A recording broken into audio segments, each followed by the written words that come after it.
আমার কথাগুলো সবাই প্লিজ একটু শুনে যাবেন। আজকে বাংলাদেশের ছাত্রছাত্রীদের জন্য সমস্ত দেশের প্রবাসীরা মাঠে নেমে আন্দোলন করেছে। কি কারণে করেছে?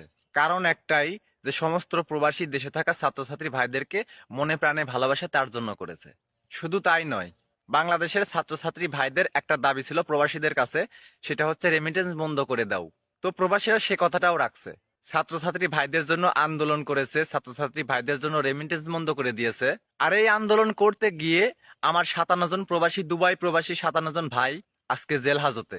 তো আমি শুধু একটা কথা বলতে চাই, যে সমস্ত প্রবাসী তোমাদের পক্ষে লড়েছে, আর তোমাদের পক্ষে লড়তে গিয়ে আজকে 57 জন পুলিশের হাতে গ্রেপ্তার এবং তাদের জেল হয়েছে।